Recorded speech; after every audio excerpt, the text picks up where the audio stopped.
Hello student, welcome back to I smart study point. तो आज हम बताने वाले हैं आपको कक्षा 12 गणित प्रश्नावली 6.1 पार्ट सेकंड।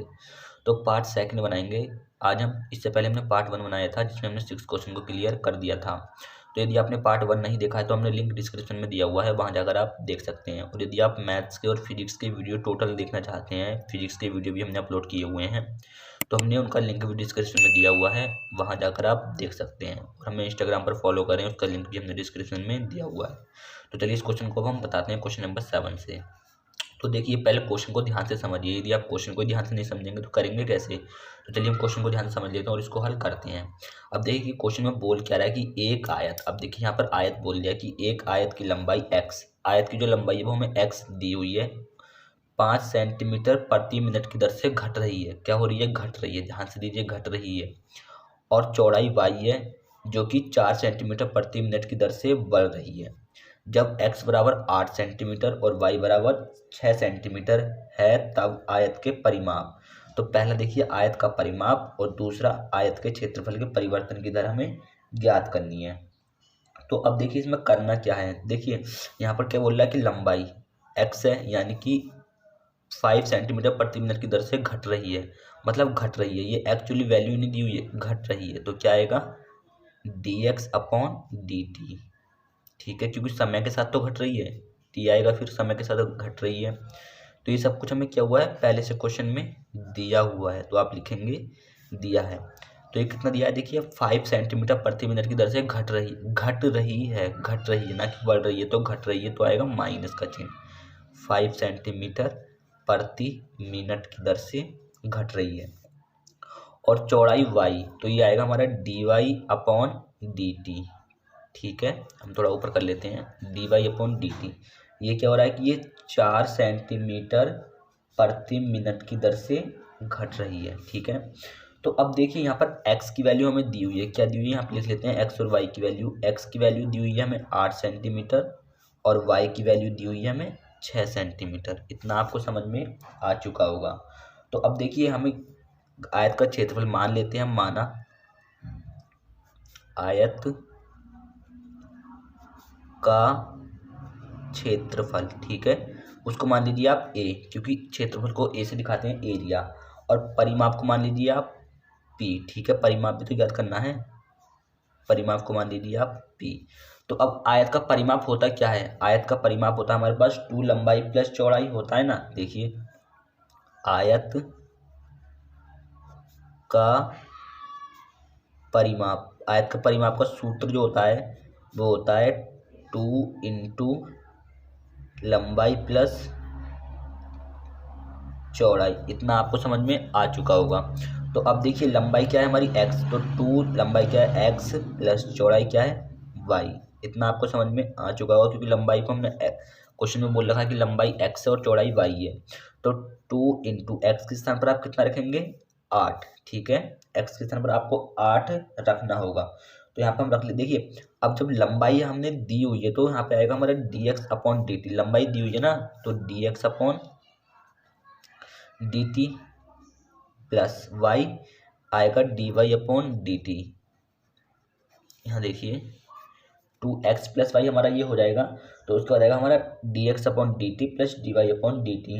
अब आप इनकी वैल्यू यहाँ पे रख सकते हैं। तो देखिए ये हो जाएगा 2 into D x upon D T की वैल्यू यहाँ से रख सकते हैं, कितना है? -5। ठीक है, तो यहाँ रख लेते हैं -5 plus D Y upon D T की वैल्यू यहाँ देखिए 4 लिखा हुआ है, तो ये वैल्यू हम यहाँ पे रख लेते हैं। नहीं दिख रहा तब दिख जाएगा। तो ये हो जाएगा 2 इंटू -1, ठीक है, इज इक्वल टू -2 आ जाएगा, -2 प्रति मिनट। ठीक है, -2 प्रति मिनट की दर से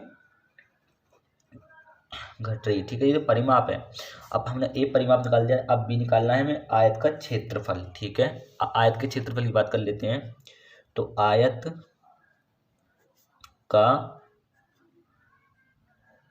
क्षेत्रफल, ठीक है, ये हमारा पी था, परिमाप था ना, तो ये आएगा dp अपॉन, देखिए यहाँ ध्यान देखिए, ये परिमाप था यहाँ पे p, तो ये p था। तो जब यहाँ पे dx अपॉन dt रखा तो यहाँ पर हो जाएगा dp अपॉन dt। ठीक है, ये मिली हमें dp अपॉन dt की वैल्यू। ठीक है, तो सेकंड नंबर हमें क्या निकालना था? सेकंड नंबर निकालना था हमें आयत का क्षेत्रफल, ठीक है, नए पेज में लिख लिया है, वो होता है A is equal to X into Y, यानी लंबाई गुणे चौड़ाई। तो अब इसका कर दीजिए अवकलन, तो ये रहेगा D A upon D T is equal to, अब देखिए यहाँ पर दो फलनों का गुणन का फॉर्मूला लगेगा, तो प्रथम फलन द्वितीय का अवकलन यही होता है, फिर प्लस द्वितीय फलन और प्रथम का अवकलन यानी D x upon D T. मतलब पहले फलन को आप ऐसे रखेंगे, दूसरे का अवकलन कर देंगे, फिर प्लस दूसरे को ऐसे रखेंगे और पहले का अवकलन कर देंगे। तो वही हमने सब कुछ वैल्यू पुट कर दी है। तो अब हमें यहाँ पे सबके स्थान पर वैल्यू पुट कर देंगे। हम पहले आपको वैल्यू दिखा देते हैं। तो देखिए यही चारों वैल्यू आपको पुट कर देनी है वहाँ पर, ठीक है। तो ये चारों वैल्यू हम पुट कर लेते हैं वहाँ पे।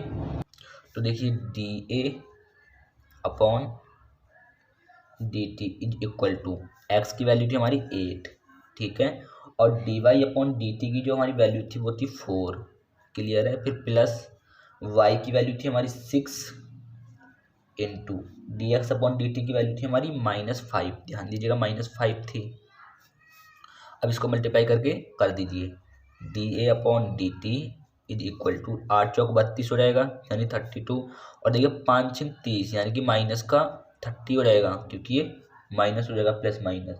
तो ये जो हमारा बचेगा ये बचेगा D A upon D T is equal to 2 centimetre प्रति मिनट की दर से बढ़ रहा है। क्या बढ़ रहा है? कि दर से बढ़ रहा है। क्या बढ़ रहा है? आयत का क्षेत्रफल। तो इस क्वेश्चन नंबर 7 को हमने क्लियर कर दिया। चलिए क्वेश्चन नंबर 8 को बताते हैं। तो देखिए क्वेश्चन नंबर 8 लिखा है, ध्यान दीजिए। क्वेश्चन को आप ध्यान से समझेंगे तो बहुत आसानी से इन क्वेश्चनों को हल कर सकते हैं, और इस एक्सरसाइज से क्वेश्चन पूछा भी जाता है। तो देखिए एक गुब्बारा जो सदैव गोलाकार, अब ध्यान देखिए गोलाकार है यहाँ पर, ना कि वृत्ताकार, गोलाकार। ध्यान दीजिएगा, तो जो भी चीज़ें लगेंगी इसमें गोले की लगेंगी, मतलब गोले की चीज़ें लगेंगी, जो भी आयतन या क्षेत्रफल जो भी लगेगा। तो गोलाकार रहता है, एक पंप द्वारा 900 सेंटीमीटर स्क्वायर गैस प्रति सेकंड भरकर। अब देखिए एक पंप द्वारा 900 सेंटीमीटर गैस प्रति सेकंड, मतलब उसके गुब्बारे के अंदर 900 सेंटीमीटर स्क्वायर प्रति सेकंड गैस भरी गई, मतलब गुब्बारे का अंदर भरी गई, तो वो उसका गुब्बारे का आयतन हो गया, ठीक है। भरी गई है, ठीक है, भरकर फुलाया जाता है, भरकर फुलाया जाता है। देखिए ये एग्जैक्ट वैल्यू नहीं है, मतलब भरकर फुलाया जाता है। गुब्बारे की त्रिज्या परिवर्तन की दर ज्ञात कीजिए, ठीक है। त्रिज्या के परिवर्तन की दर ज्ञात करनी है गुब्बारे की, जबकि त्रिज्या 15 सेंटीमीटर है। तो सबसे पहले क्या करेंगे, आप हल करिए इसको। सबसे आप पहले करिए गोले का आयतन, ठीक है, गोले का आयतन किससे दिखाएंगे आप? v से दिखा लीजिए, क्योंकि वॉल्यूम होता है आयतन v, ठीक है। और त्रिज्या हमारी r हो गई, त्रिज्या r हो गई। अब इसके बाद देखिए आपको क्वेश्चन में ध्यान देना है। क्वेश्चन में क्या लिखा है कि एक गुब्बारा जो सदैव गोलाकार रहता है, एक पंप द्वारा 900 सेंटीमीटर गैस प्रति सेकंड भरकर फुलाया जाता है, ठीक है। तो जब गुब्बारा फुलाया जाता है तो ये dB अपॉन dt की वैल्यू होगी ना, क्योंकि उसके अंदर गैस भरी गई यानी आयतन, और फुलाया जाता है, एग्जैक्ट तो वैल्यू नहीं है, फुलाया जाता है। तो dB अपॉन dt की वैल्यू हमारी ये मिल चुकी है, कितनी? 900 सेंटीमीटर स्क्वायर, ठीक है। तो ये मिल चुकी है। अब आयतन होता क्या है, देखिए आयतन होता है, और r की वैल्यू हमें दी हुई है कितनी? 15 सेंटीमीटर। तो अब देखिए गोले का आयतन क्या होता है, आयतन, ठीक है, v is equal to 4/3 pi r cube, ठीक है। तो इसका कर दीजिए आप अवकलन। तो आप लिख लीजिएगा कि t के सापेक्ष अवकलन करने पर एक लाइन लिख लीजिएगा, तो v का हो जाएगा हमारा dB upon dt is equal to 4/3 आएगा हमारा बाहर, और पाई भी बाहर आएगा। r क्यूब का करेंगे हो जाएगा 3r स्क्वायर, ठीक है, इंटू है, और dr अपॉन dt। इतना आपको समझ में आ गया होगा, क्योंकि 3r स्क्वायर आर स्क्वायर करेंगे तो 3r स्क्वायर हो जाएगा, और जब r का करेंगे तो हो जाएगा हमारा dr अपॉन dt, ठीक है। अब देखिए dB अपॉन dt की वैल्यू हमें दी हुई है 900 सेंटीमीटर स्क्वायर, ठीक है, तो रख दीजिए 900, ठीक है। अब 4/3 इंटू पाई की वैल्यू यहाँ पे नहीं रखनी, क्योंकि पाई की वैल्यू दी हुई भी नहीं है और रखनी भी नहीं है, इंटू 3 इंटू r, 15 का स्क्वायर कर दीजिए, 15 का स्क्वायर। अब इस टोटल वैल्यू को आप हल कर लीजिए, यानी कि 900 4/3 इंटू पाई इंटू 3। 15 का वर्ग कितना होता है आप जानते हैं, 225, होता है ना 15 का वर्ग 225, थोड़ा ध्यान दीजिए, दिख नहीं रहा था, देखिए 900 4/3 पाई इंटू 3, 15 का वर्ग 200, 925 हो गया, 225 सॉरी। अब जब आप इस टोटल को आप हल करेंगे तो देखिए यहाँ से ध्यान दीजिए, और ये हमारा D R upon D T इसके साथ है, ये छूट गया था, D R upon D T, तो इसको पहले नए पेज में लिख लेते हैं और फिर हल कर देते हैं। तो देखिए अब क्या करना है, इस 3 से ये 3 कैंसिल हो जाएगा, नए पेज में हमने लिख लिया है, और इसकी मल्टीप्लाई कर दीजिए, हो जाएगा 900 इन इज इक्वल टू 4 की मल्टीप्लाई इससे करेंगे हो जाएगा 900, ये भी 900 और into pi D R upon D T. अब हमें निकालनी थी त्रिज्या के परिवर्तन की दर, तो त्रिज्या के परिवर्तन की दर तो ये होगी, क्योंकि D R upon D T मतलब परिवर्तन कुछ हो रहा है, ठीक है, तो इसको ले आइए इसके बटे में, हो जाएगा 900 upon 900 pi is equal to D R upon D T, ठीक है। तो इस 900 से ये 900 कैंसल, तो यहाँ बचेगा D R upon D T की वैल्यू बचेगी 1/पाई सेंटीमीटर प्रति सेकंड, ठीक है। तो ये इस क्वेश्चन नंबर का 8 का आंसर है। चलिए क्वेश्चन नंबर 9 को बता देते हैं।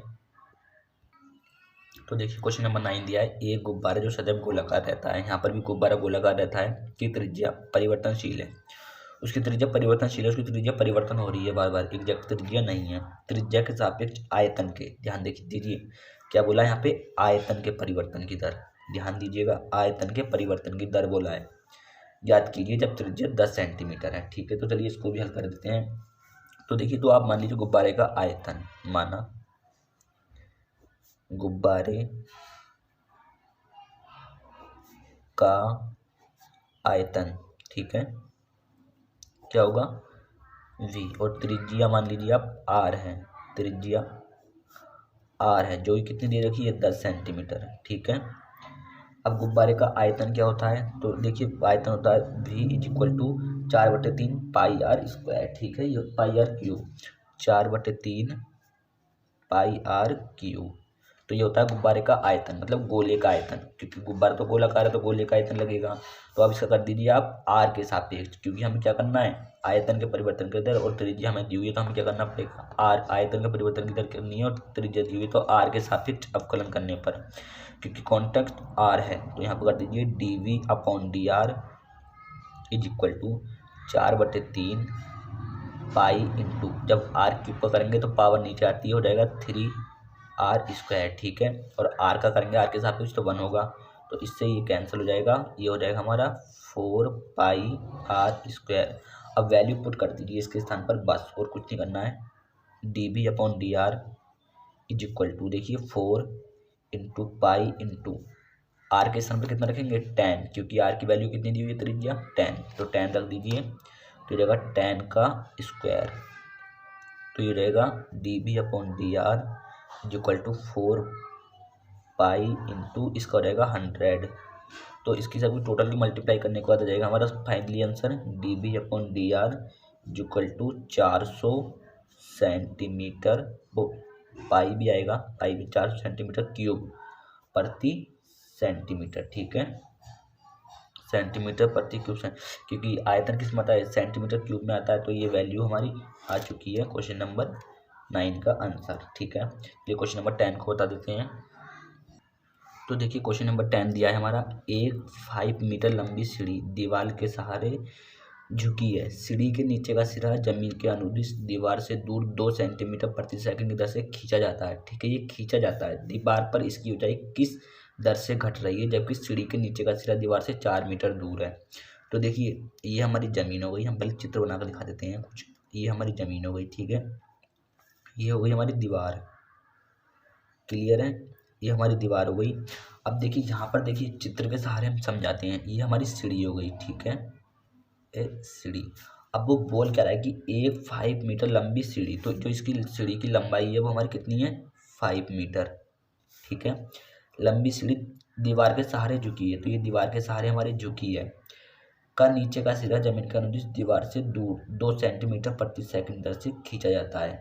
तो देखिए जो सीढ़ी का नीचे का सिरा जो है हमारा, देखिए वो तो बोल रहा है कि सीढ़ी के नीचे का सिरा जमीन के अनुदिश, सीढ़ी के नीचे का सिरा जो जमीन है इसके अनुदिश दीवार से दूर 2 सेंटीमीटर प्रति सेकंड की दर से खींचा जाता है। तो ये जो हमारा सिरा है ये 2 सेंटीमीटर प्रति सेकंड की दर से हमारा खींचा जाता है, मतलब पीछे को खींचा जाता है। ठीक है, दीवार पर इसकी ऊंचाई किस दर से घट रही है। अब देखिए, जब इस सीढ़ी का नीचे से जब आप पीछे को खींचेंगे तो सीढ़ी यहाँ से नीचे को आएगी, तो वही पूछ रहा है कि किस दर से घट रही है। ध्यान दीजिए, आप कोई सीढ़ी जब दीवार पे लगाएंगे इस प्रकार, तो आप उसका नीचे का सिरा जब आप पीछे को खींचेंगे तो ऊपर से ये नीचे को आएगी, मतलब नीचे को घटेगी इसकी ऊंचाई।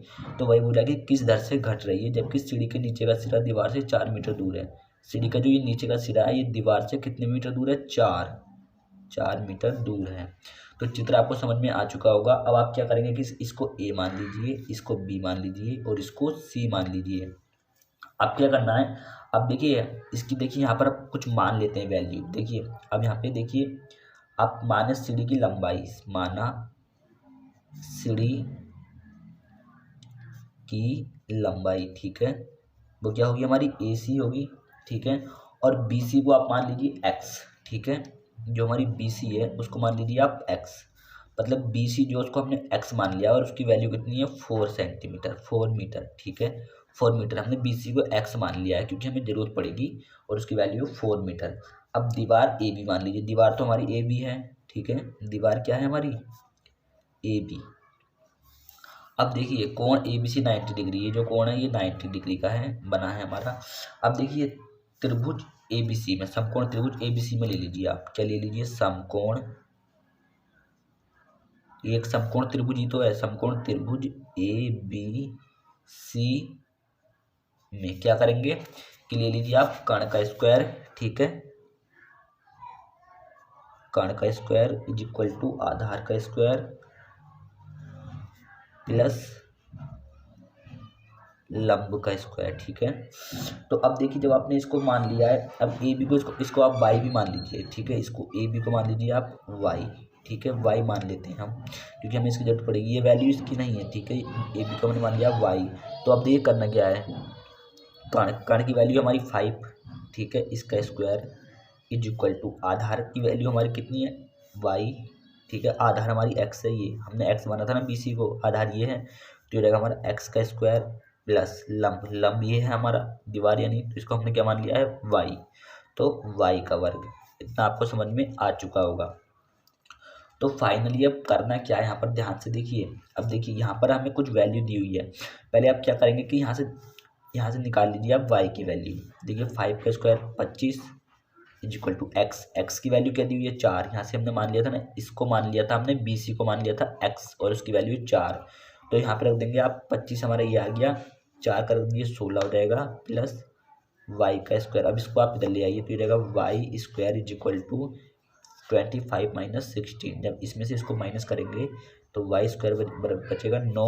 अब वाई की जब आप यहाँ से वैल्यू निकालेंगे तो वाई की वैल्यू हो जाएगी हमारी 3। ठीक है, वाई की वैल्यू 3 मिल गई है और एक्स की वैल्यू हमारी 4 दी हुई थी। ठीक है, 4 हमारी दी हुई थी। अब यहाँ पर आप आ जाइए वापस, किस कहाँ पर, इसको ले लीजिए। देखिए X square plus Y square is equal to 5 का स्क्वायर, यही तो था।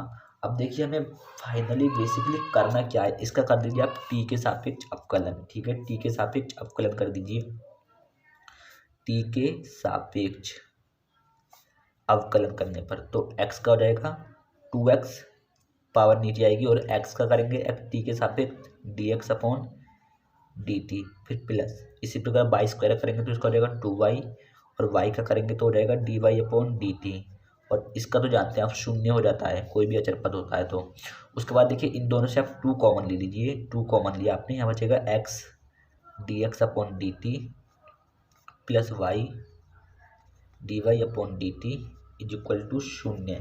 अब आप क्या करेंगे कि इसको आप भेज दीजिए इधर, तो ये रहेगा x dx upon dt plus Y dy upon dt is equal to 0। अब देखिए हमें क्या दिया था कि dx अपॉन dt की वैल्यू और dy अपॉन dt की वैल्यू हमें फाइंड करनी है, और x और y की वैल्यू हमें दी हुई थी। तो अब देखिए यहाँ पर एक चीज़ दी हुई थी कि ये देखिए यहाँ पर बोल दिया था कि अनुदिश दीवार से दूर 2 सेंटीमीटर की दर से खींचा जाता है। तो ये जो सिरा है हमारा सीढ़ी का, ये खींचा जाता है ना 2 सेंटीमीटर प्रति दर से। ठीक है, तो dx अपॉन dt की वैल्यू हमें मिल जाएगी 2 सेंटीमीटर प्रति सेकंड, क्योंकि ये एक्स वाला ही तो खींचा जा रहा है, हमने इसको एक्स मान रखा है तो यही तो खींचा जा रहा है, ठीक है ना। तो अब हमें करना क्या है, इसको आप चेंज कर लीजिए, ठीक है। अब देखिए dx/dt की वैल्यू दी हुई है हमें 2 सेंटीमीटर प्रति सेकंड, ठीक है। अब ये सेंटीमीटर में दी हुई है, मीटर में चेंज करने के लिए आप 100 से भाग देंगे। तो देखिए अगर चेंज नहीं करना आता तो आप 100 से भाग दीजिए इसमें। अब भाग देंगे तो देखिए यहाँ पर पॉइंट, यहाँ पर 0 पॉइंट लगा कर 0 लगा लीजिए, ठीक है, हो जाएगा। अभी भाग नहीं जाएगी तो एक और 0 लगा के और 0 बढ़ा लीजिए, तो इससे इसको भाग दे देंगे, करेगा 2। तो ये जो वैल्यू मिलेगी हमें मीटर में मिल जाएगी 0.02 मीटर, ठीक है, dx/dt की। अब इसको नए पेज में लिख लेते हैं और हल कर देते हैं। सारी वैल्यू न्यू पेज में लिख ली है। देखिए ये था हमारा, ये था, तो x की वैल्यू दी हुई है 4 इंटू dx/dt की वैल्यू दे रखी है हमें 0.02, इतना आपको समझ में आ चुका होगा। फिर प्लस y की वैल्यू हमारी 3 इंटू dy/dt, ठीक है, इसकी वैल्यू हमें निकालनी थी क्योंकि ऊंचाई के परिवर्तन की दर हमें निकालनी थी। तो अब देखिए इसकी मल्टीप्लाई आप यहाँ पे कर दीजिए, तो इसकी मल्टीप्लाई होगी 0.08 plus 3 dy/dt is equal to 0।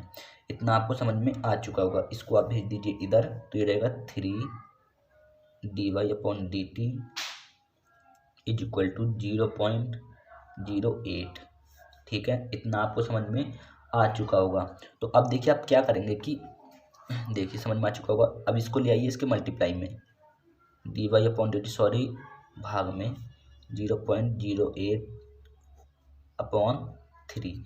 अब देखिए यदि आपको कुछ समझ में नहीं आया तो इतना तो आपको बेसिकली हमारे हिसाब से समझ में आ चुका होगा। बहुत सिंपल तरीके से ये सब कुछ हमने कर दिया है। अब देखिए जब ये इधर गया था माइनस में गया था तो हमें माइनस भी यहाँ पे लेना पड़ेगा, ठीक है। उसके बाद देखिए क्या करना है, उसके बाद इसको आपको देखिए यदि आपको ये दोनों हटाने, दशमलव के चिन्ह दोनों हटाने हैं तो यहाँ पे 2 जीरो हमारे बढ़ जाएंगे, ठीक है, 2 जीरो हमारे यहाँ पे बढ़ेंगे। तो ध्यान दीजिए dy/dt जब यहाँ पे दशमलव हटेगा तो -8 अपॉन नीचे आ जाएगा 300, ठीक है, 300 हमारा ये आ जाएगा।